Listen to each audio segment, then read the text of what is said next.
Okay, good afternoon, everybody. Could you go ahead and set up your webcams, please? At 1 o'clock exactly, the quiz will start. Thank you.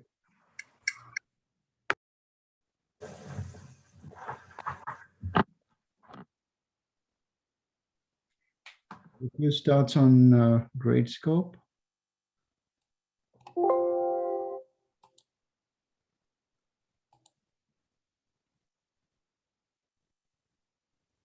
Okay.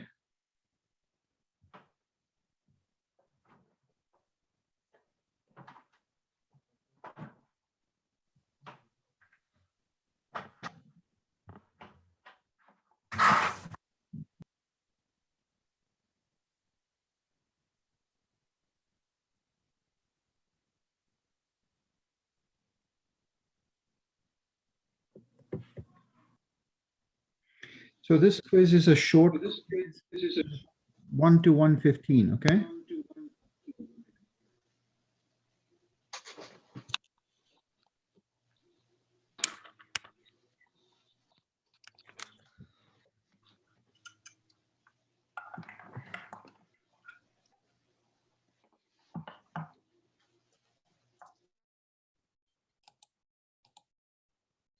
Okay, 1 minute to go for the quiz to start in Gradescope.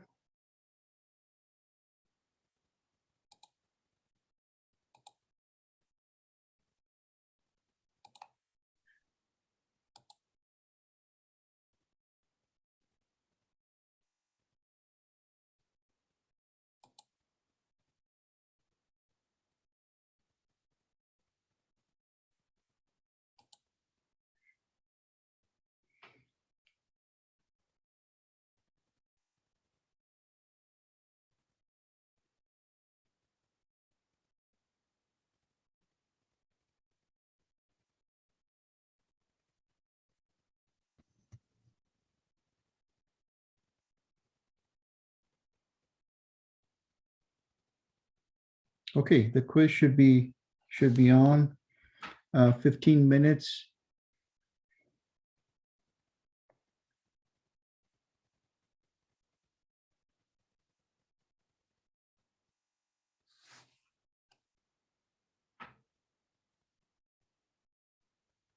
Anthony, your webcam is not on.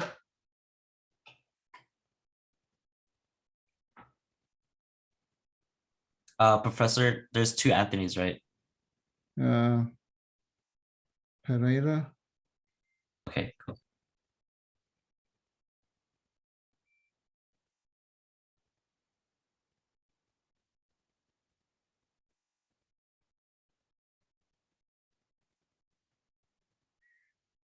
Nguyen, I don't see your workspace. That's not an approved image. Yeah.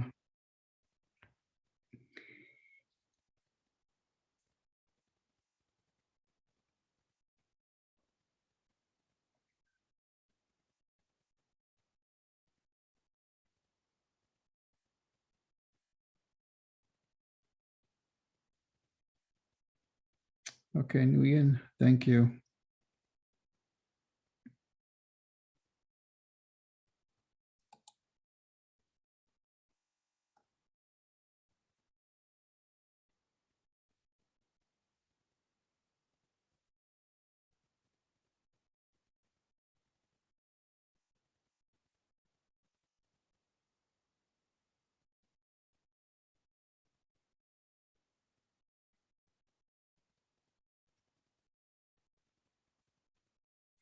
Marissa Guerra, Trayton Wright, your webcams are not on.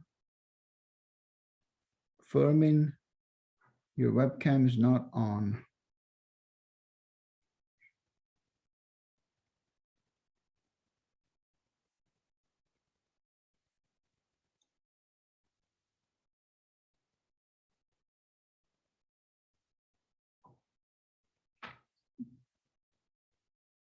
Okay, thank you, Furman. Marissa, your webcam is not on. Zach, your webcam is not on. It says it's not on, but it's showing on my end. Should I leave the meeting and rejoin? No, we don't have the time to rejoin. Just do the quiz, please. Zach, your webcam is not on. Okay, thank you, Zach. Okay, that's good. Thank you.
Let me go ahead and record, share my screen.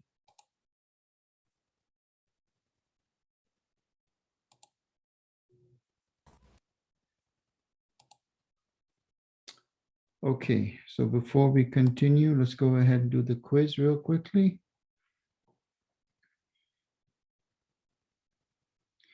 Okay, so everybody can hear me okay, and I am recording. Okay, so there are different ways of doing it, right? You can what I propose to do, what I would do is I would move this 160 to the right, so that makes it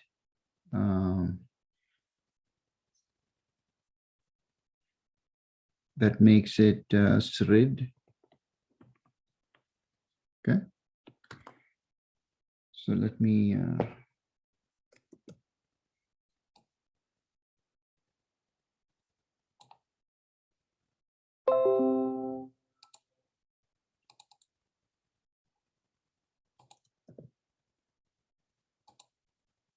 okay.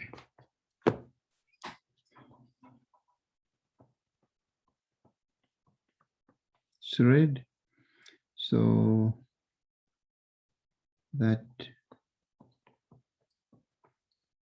makes it 160 divided by S over S plus 1. And then the feedback input has to be divided by what I moved. So that will be S over 160. Negative. This is A and this is B.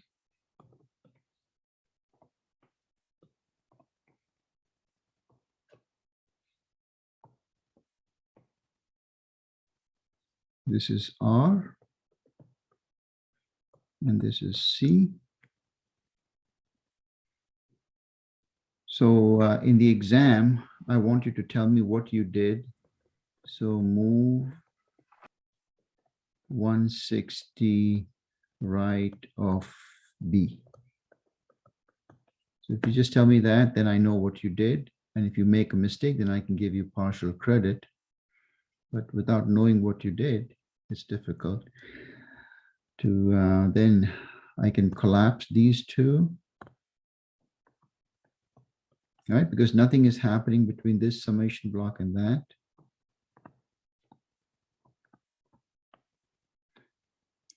And therefore, these two become parallel.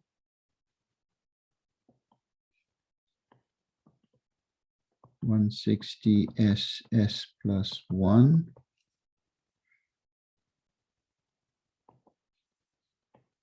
And that's S over 160 plus 1.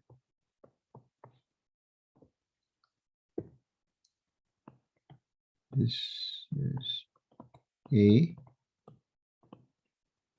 R plus minus CFS. So this is G.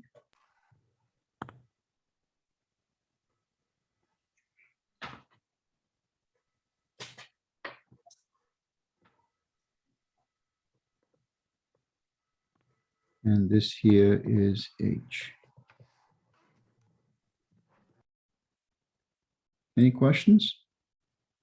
Fairly straightforward. Okay. Now, thank you for those of you that replied to the review, the mid-class review. So I did see the points. I'm mainly concentrating on the points where you think I can do better as far as this class is concerned. There was a comment about the quizzes being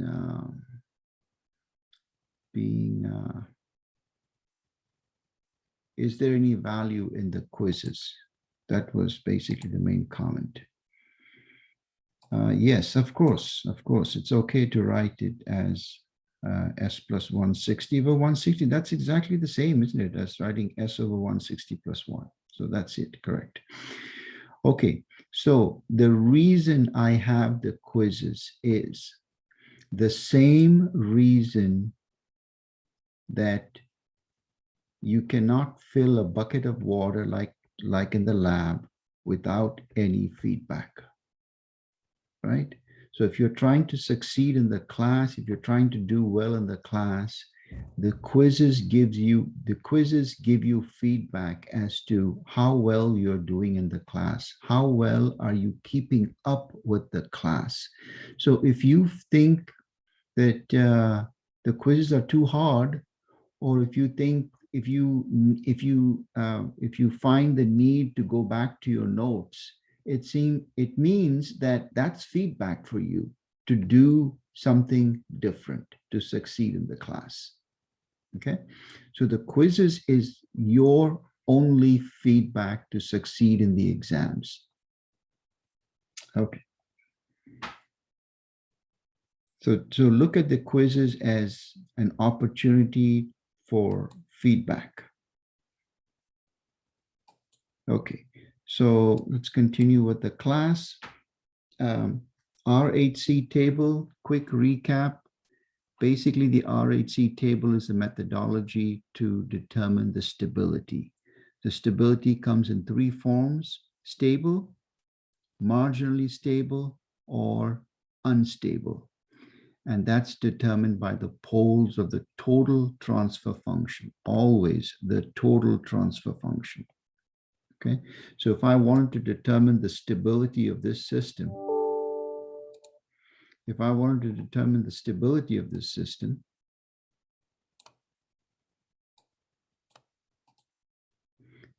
then I would need to take the total transfer function, which is what I partially did. Now, with this, I have to determine the total transfer function between R and C, and then determine the poles of that total transfer function. The location of those poles will tell me if the system is stable, marginally stable, or unstable. Okay, so let's assume that we have this type of a total transfer function. And so the RHC table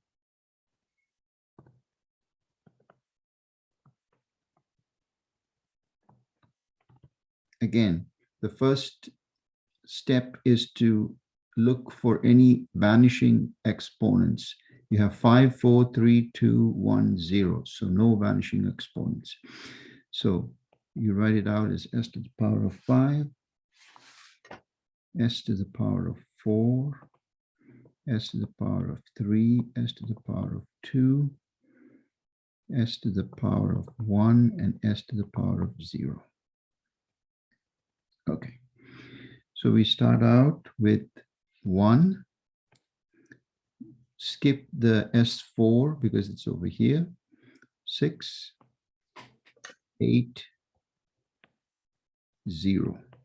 1, skip 6, skip 8, skip 0. 4, 7, skip 42, skip 8, 56. Okay. Now I take the first 2 by 2 matrix. Everybody can see my cursor, I hope. So first 2 by 2 matrix, take the negative determinant. 7 6s are 42 minus 42, that's 0. Okay. The next one, skip this column. Take the negative determinant of 1 8 7 56. That's also 7 8s are 56 minus 56. That's also 0. Okay. What about this one here? Skip this 0 0. And the last one is obviously also 0. Okay. So now we have a 0 row. Okay. A 0 row will always be on the odd polynomial exponent. So will always be on the odd exponent.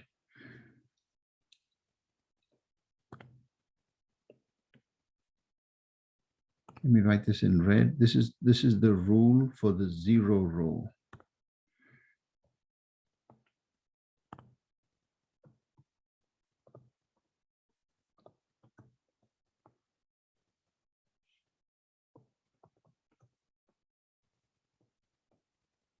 So it would be on s to the power of 3, 5, 7, s to the power of 1. Okay, but always on an odd exponent. Is that clear to everyone?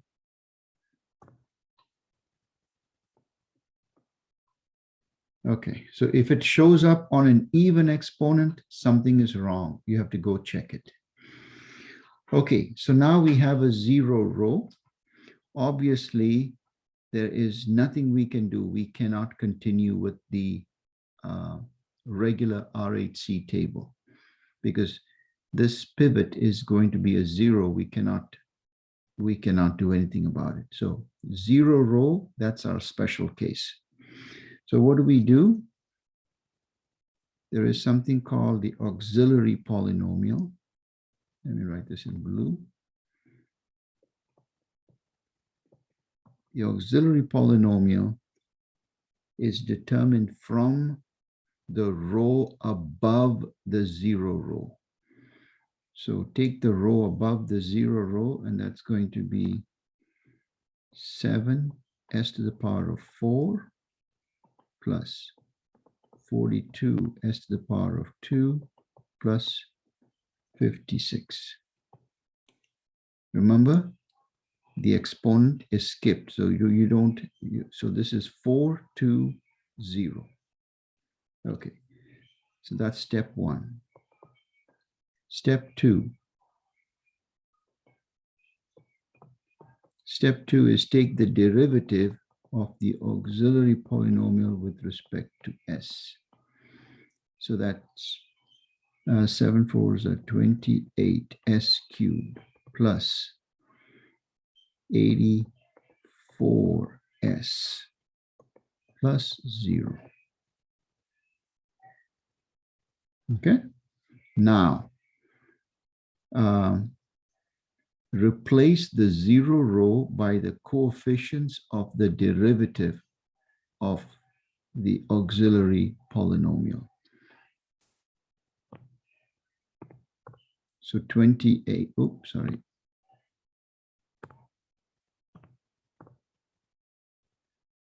So 28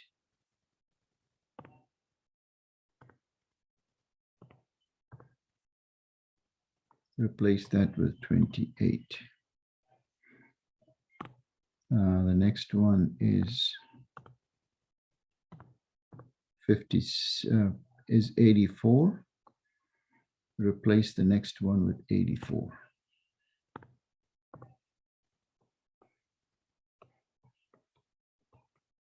And then the next one is 0, is already 0.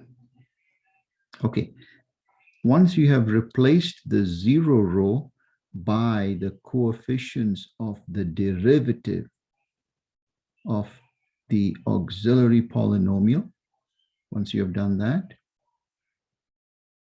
then continue with the RHC table as you normally would. So 28 multiplied by 42, the negative determinant of this matrix here, 28 times 42 minus 7 times 84 divided by 28. If you work that out, you will see that that number is 21. Then for the next entry, ignore this columns, take the determinant of 7, 56, 28, 0. The negative determinant is 28 times 56 minus 0 divided by the pivot, which is 28. Therefore, this is 56. 0, 0. The next one, the negative determinant of this matrix here. So the negative determinant of this matrix is 21 times 84 minus 28 times 56 divided by the pivot 21. I came up with 9.33. The next one is skip this column. 21 times 0 minus 28 times 0, that makes it 0, 0, and 0. And then the last one is 21. The negative determinant of this matrix here is 9.33 times 56 minus 0 divided by the pivot 9.33, which makes it 56.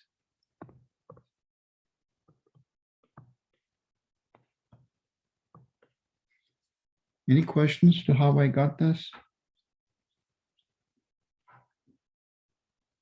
Okay. The next step in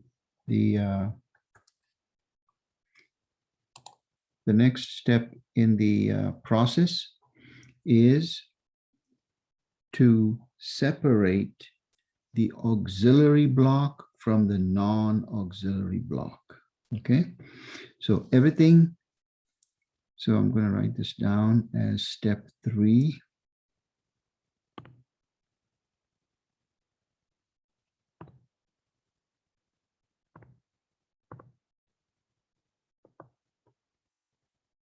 Separate auxiliary block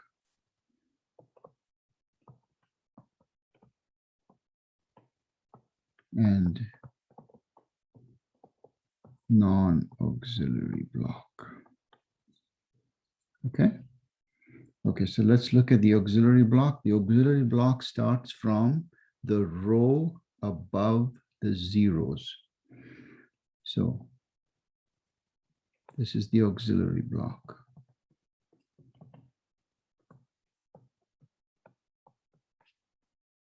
Again, the trick is, just like I showed you the trick on the 0 row, the auxiliary block always starts on an even S. Again, I'm going to write this down in red. Oops, sorry.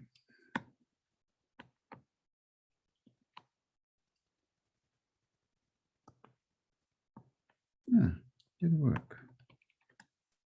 Okay, this is in the way.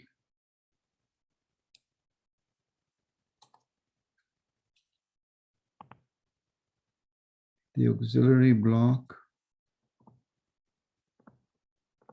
always starts at even exponent of S. Even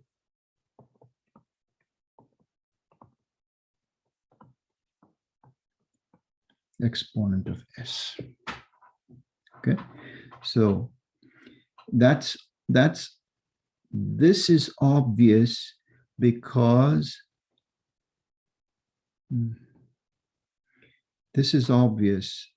the 0 row is always on an odd S. So the row above an odd S is going to be an even S.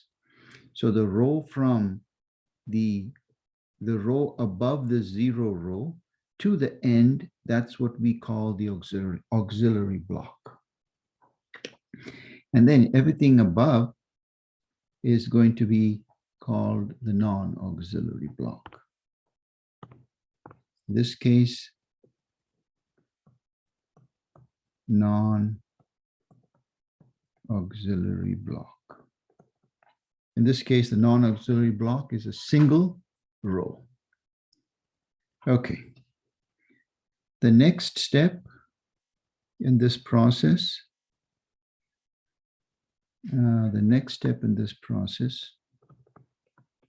is count sign changes in auxiliary block. Okay. The sign changes in the auxiliary block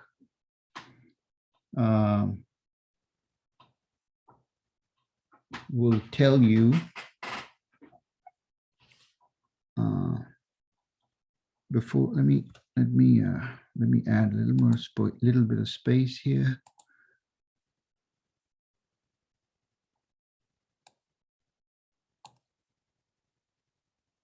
Okay.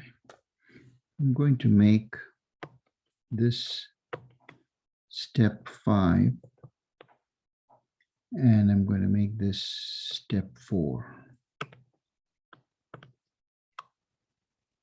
Not sure why the system is a little lagging here. Okay, so step 4.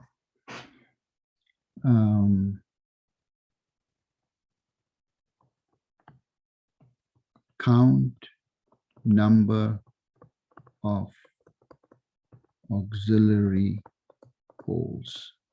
Okay, the number of auxiliary poles is going to be determined by the exponent of the beginning of that auxiliary block. So if the auxiliary block starts at 4, we have 4 auxiliary poles. If it begins at 6, we have 6 auxiliary poles. If it begins at 2, we have 2 auxiliary poles. Is that clear to everyone? Okay. The auxiliary poles, this is, I'm going to write this in red. Auxiliary poles have to be symmetric with respect to the origin. That is the rule. The auxiliary poles have to be symmetric with respect to the origin. Okay. Then count the sign changes in the auxiliary block, just like you did for the normal case of the RHC table. The number of sign changes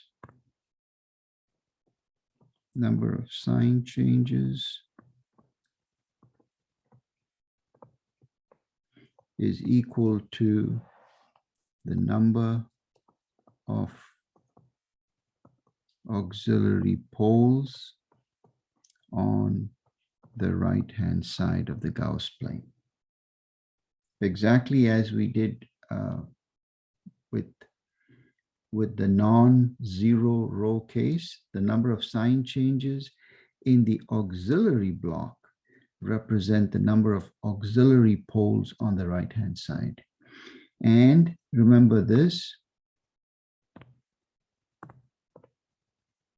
that the auxiliary poles have to be symmetric with respect to the origin. What does that mean? That basically means origin symmetry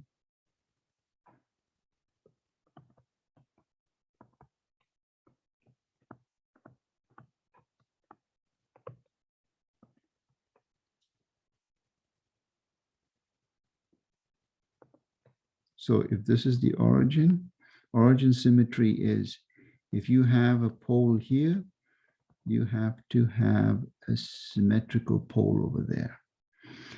If you, can this pole exist by itself? No, it cannot, right? Because it always has a conjugate complex pole. So for this conjugate complex pole to be symmetric to the origin, it must have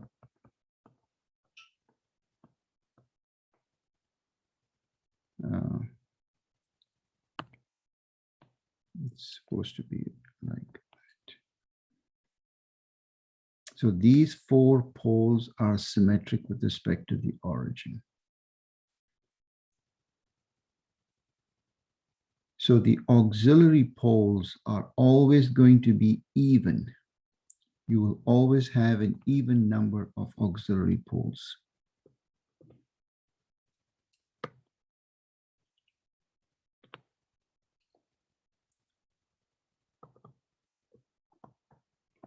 Always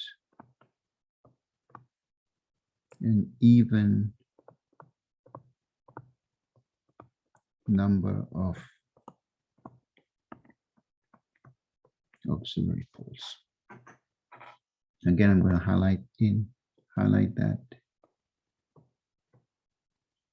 Always an even number of auxiliary poles.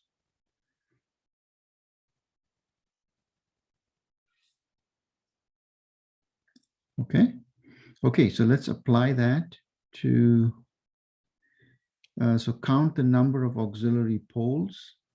So the number of auxiliary poles is 4 because that's the exponent that the auxiliary block started at. Remember, the auxiliary block starts at the row above the 0 row. So I have four auxiliary poles. Number of sign changes, 7, 28, 21, 9.33, 56. Therefore, there is no sign change in the auxiliary block.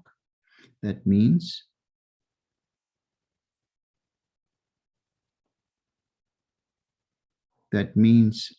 no auxiliary poles on the right-hand side. So no auxiliary poles on the right-hand side. What does that mean? If there are, let me ask you this.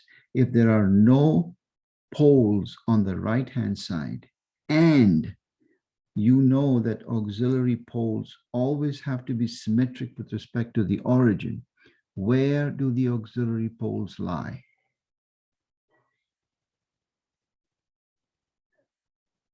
They can only lie on the imaginary axis. On the imaginary axis, exactly right.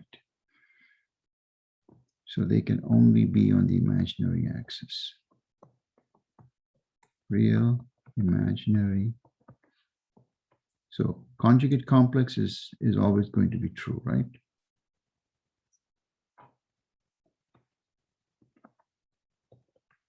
So those are your 4 poles, 4 auxiliary poles.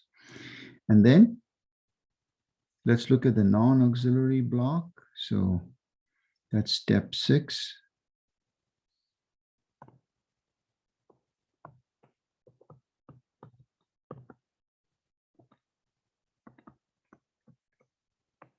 So for the non-auxiliary block, that's the regular number of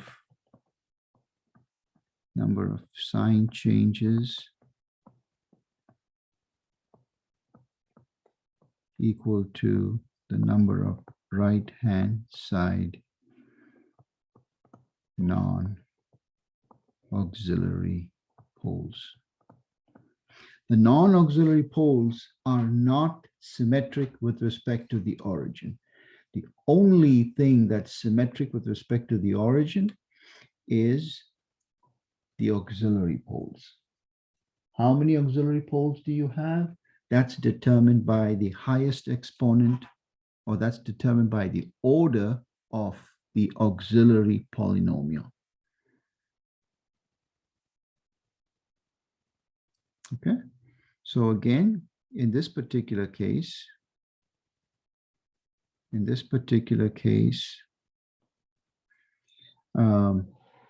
one row is the non-auxiliary.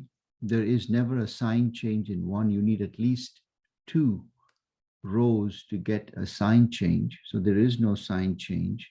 That means the non-auxiliary pole is on the left-hand side. So the non-auxiliary pole is on the left-hand side. And where can it be in the Gauss plane? Okay, not there. So we know that the 4 auxiliary poles are on the imaginary axis. The non-auxiliary pole is where? Where do you think the non-auxiliary pole is? There is no sign change. It is, yeah, there is no sign change, and therefore the non-auxiliary pole must be on the real axis.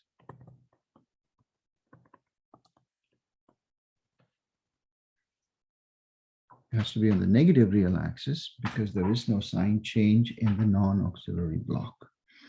So this would be the pole diagram, or the location of the poles for that transfer function that we initially saw. This one here. And I can verify that in MATLAB. Oh, okay, I have to start MATLAB all over again.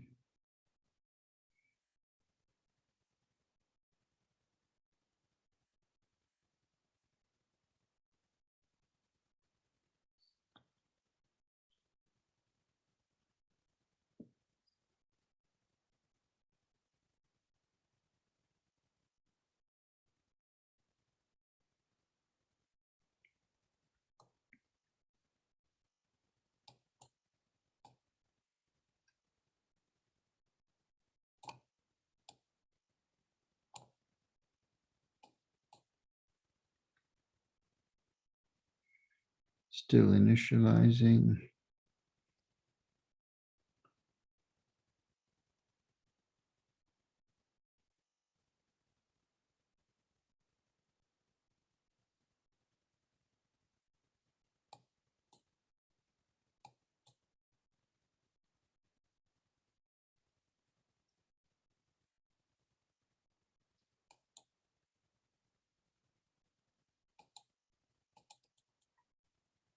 Okay, so roots of 1, 7, 6, 42, 8, 56.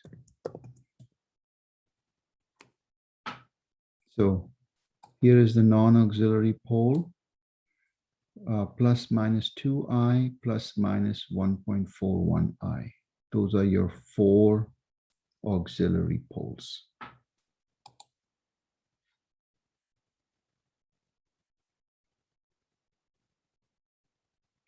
Any questions?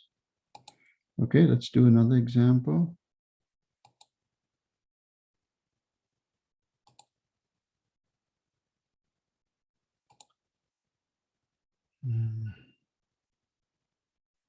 Let's look at this example here.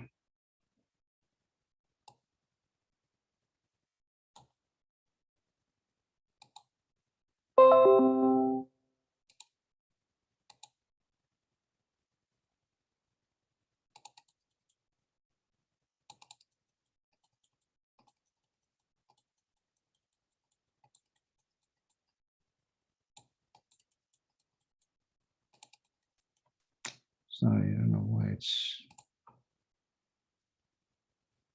okay. I'm just amazed that it even works. So that's unbelievable technology here. Okay, so let's look at this total transfer function. Here's another example. Let's make this example 2. Okay, let's work it out. What do we have? We have 4, 3, 2, 1 vanishing exponents. I've already written it out, and then 0. So we're good. So s to the power of 4, s to the power of 3, s to the power of 2, s to the power of 1, and s to the power of 0. Okay, 4 would be 4, skip the 0, 8, skip the 0, 1. The next one, the exponent associated with s cubed, the factor associated with s cubed is 0, skip 8, 0, skip 1, 0. So we already have a 0 row.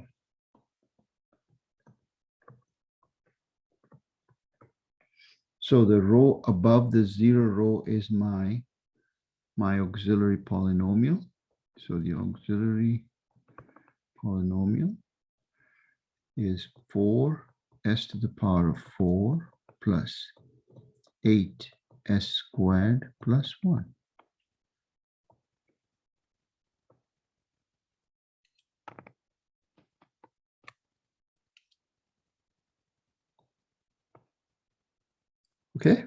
Okay, so you take the derivative of that auxiliary polynomial.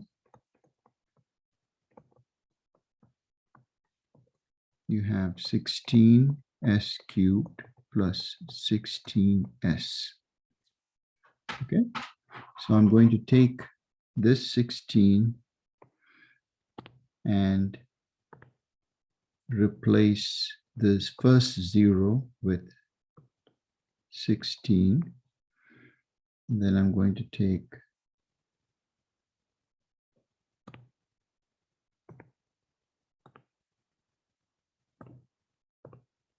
that 16 and replace the second element.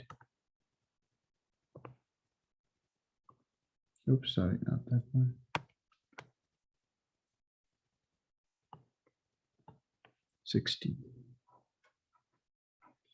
Okay, so what is 16? I'm going to work it out here. Please check my math. Please check my calculator skills. 16 times 8 minus 4 times 16. That's divided by 16. I got 4. Someone else please correct me or please check my work. Okay. Okay. Then for the next element, I'm going to skip this column and go to the next one. So that's 16 minus 0 divided by 16, which is 1, correct? And 0, of course. Now, 16 times 4 minus 16, that is 3 times 16. 3 times 16 divided by the pivot 4, which is 12. So please check I have it correct. The next row, the next element, this whole column is neglected, and then you have the determinant of 16, 0, 4, 0. So that's 0 minus 0 divided by 4. That makes it 0. And you see what happens, right? This is always 0. Okay. So now we have 12 minus 0 divided by 12. So 12 divided by 12, that's 1, 0, 0. Okay. Now the row above the 0 row is my auxiliary row. So this is my auxiliary row.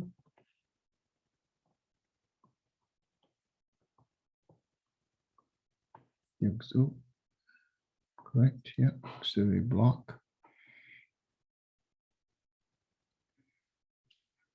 Okay, how many auxiliary poles do I have in this particular case?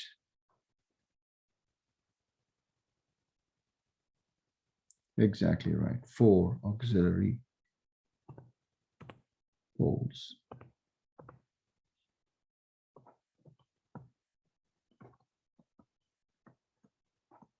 Four auxiliary poles. And now I count the number of sign changes in these auxiliary poles, in the auxiliary block. So 4, 16, 16, 4, 4, 12, 12, 1. No sign changes.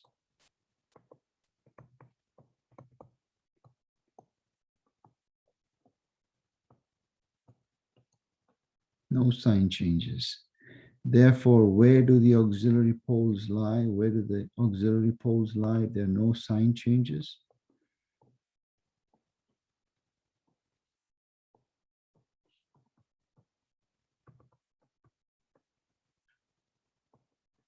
On the imaginary axis, right?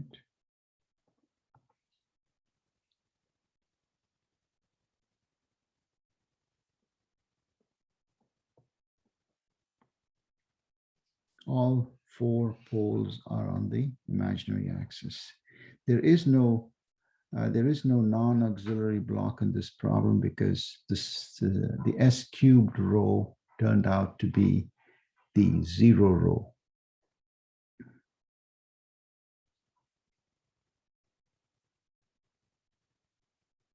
And we can verify it.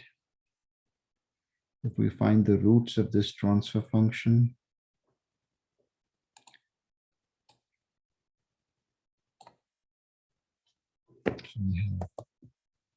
roots of 4, 0, 8, 0, 1.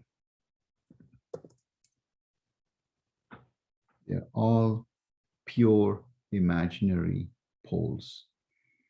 Plus minus 1.37, plus minus 0.37 I. Okay?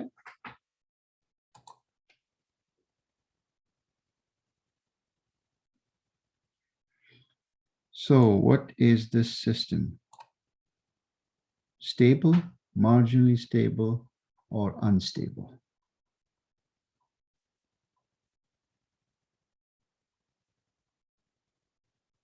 Anybody else?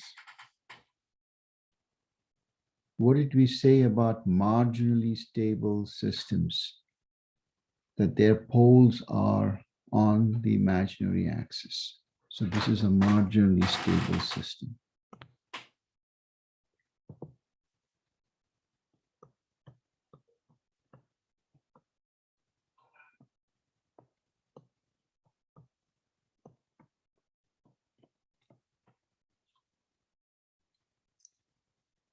So what about this system here?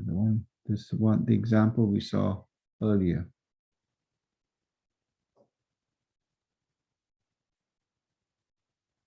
Can you tell what kind of a stability will this system have? With one non-auxiliary pole on the negative real axis and 4 poles on the imaginary axis. Same. Marginally stable system.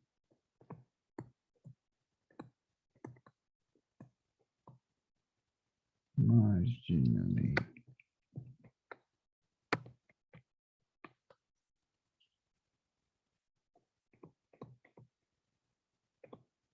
Marginally stable. Okay, so we can come up with a few conclusions for the special case.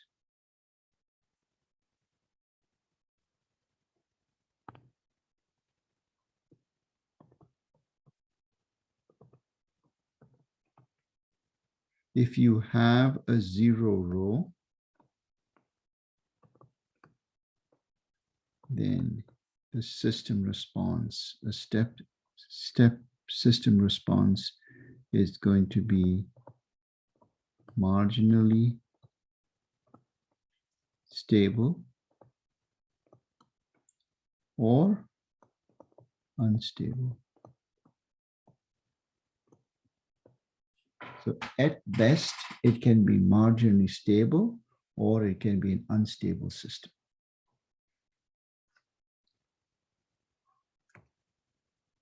So with the special case of a 0 row, that's the only way you can have a marginally stable system.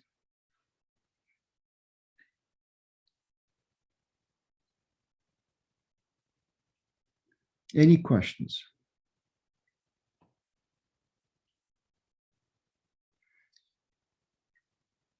Okay.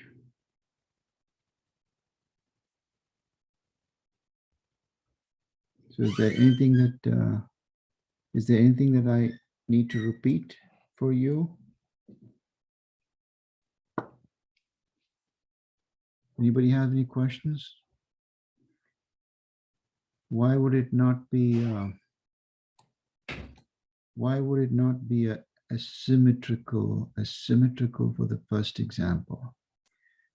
So Bosco, I don't understand what you mean by asymmetrical. What do you mean by asymmetrical for the first example? What do you mean by that? Is there any, for the system stability, is there any case that the system will be stable?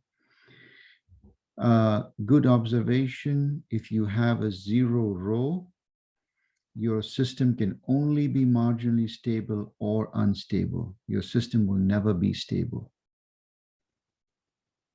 A marginally stable system must have a 0 row. That's exactly right. Let me look at the questions here.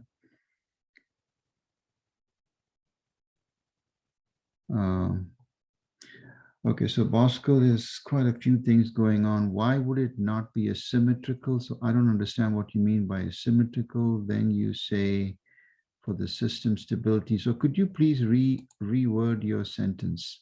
You reword your question, please, Bosco.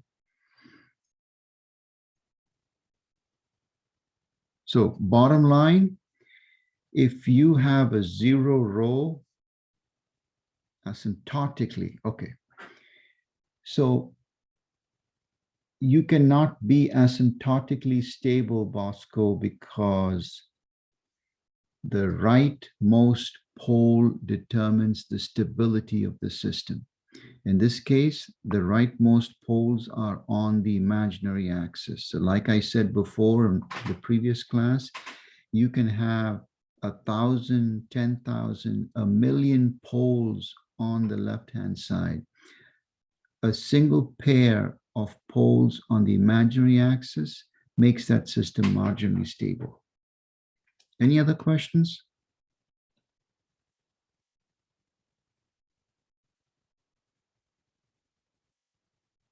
Okay.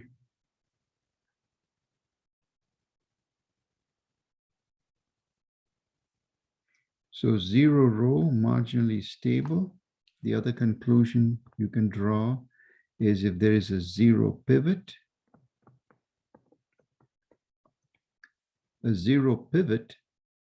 special case number one, where you have a zero pivot, that can be stable, marginally stable, or unstable.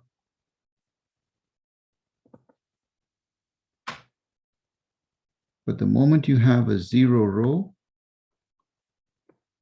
it can only be marginally stable or unstable.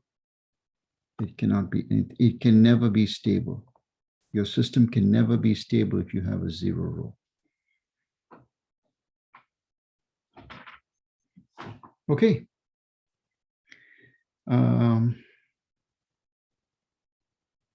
If there are no other questions, then let's go to some of the problems. So the problems that I have, let's look at my syllabus, 611. So let's look at problem 611.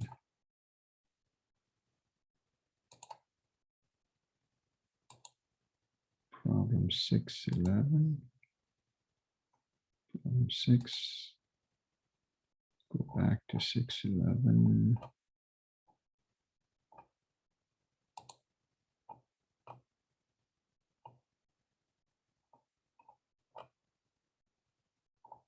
Oh, sorry, not yet there.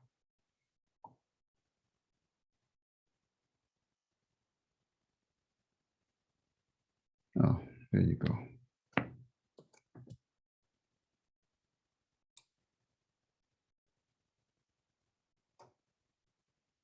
Okay, let's just quickly look at that problem in the time that we have left.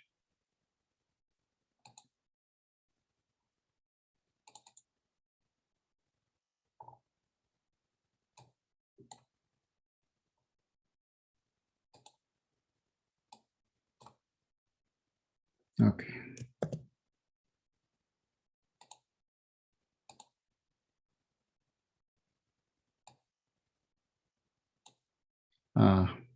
Okay, so consider the unity feedback system with G of S equal to that. So using the RHC criterion, find the region of the S-plane where the poles of the closed loop system are located. So if you look at figure 6.3, that basically looks like this. G of S, unity feedback.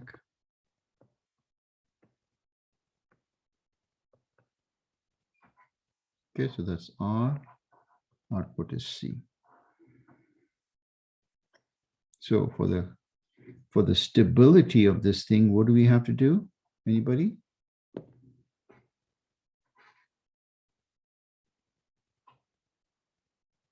Find the total transfer function. So the total transfer function is G divided by 1 plus G, right?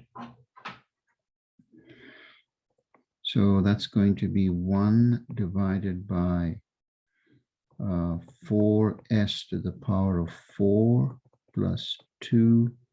2 times 4 is 8.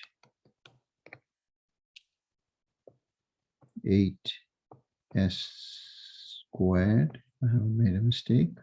4s to the power of 4 plus 8 divided by 1 plus 1 over 4s to the power of 4 plus 8s squared. And so that is equal to 1 over 4s to the power of 4 plus 8s squared plus 1. Do you agree?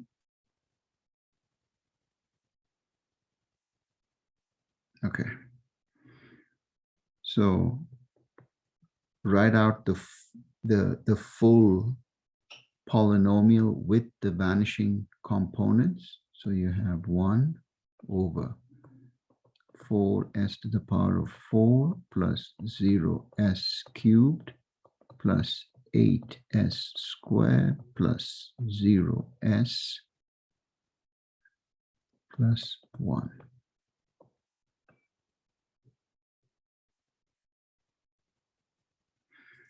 So if I start off with s to the power of 4, s cubed, s squared, s1, s to the power of 0. S4 would be 4, skip 0, 8, skip 0, 1. So you already see what's happening, right? 0, skip the next 8, go to 0, skip the next 1, go to 0. So you already have a 0 row. Remember, I told you the 0 row always will appear at the odd S. And sure enough, it does appear at the odd S. Okay, so now I need the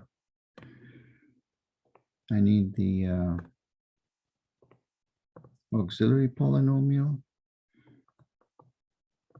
The auxiliary polynomial is 4s to the power of 4 plus 8s to the power of 8s squared plus 1. The derivative of the auxiliary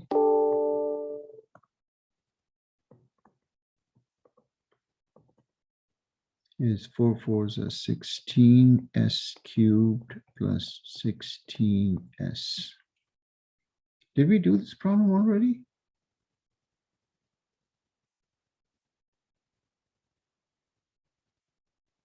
Okay, well, someone can check it out if I've already done it. Okay, good. No, I haven't done it. Okay, so this is 16 and this is 16.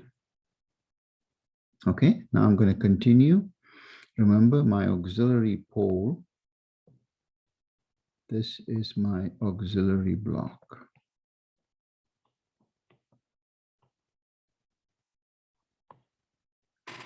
Okay.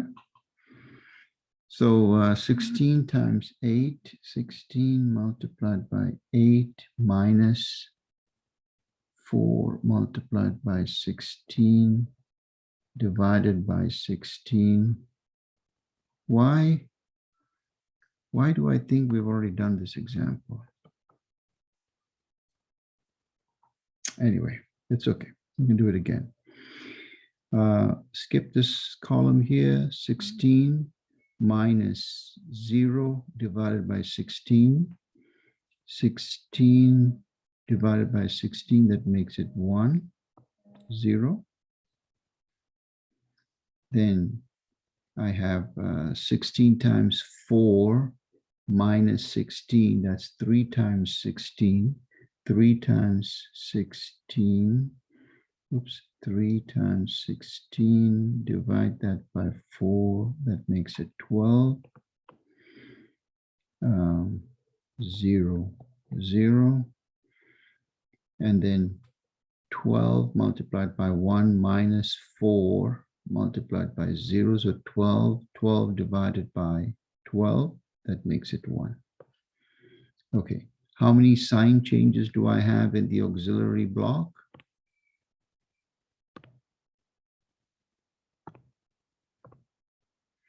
Zero sign changes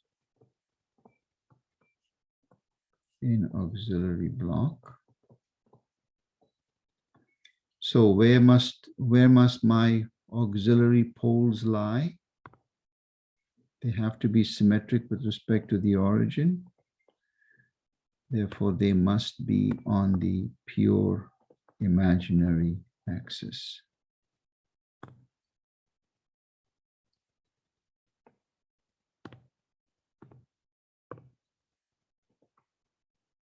Does that make sense to everyone? Is this the same as the second example? That's what I thought, but I didn't want to stop it, so I just went on. Okay. That's what I thought, yeah. That's why I asked someone to check, but I got the reply of no, so I just kept on going. 4 poles, right? This fourth order system has 4 poles. All 4 poles lie on the imaginary axis, that this system is marginally stable.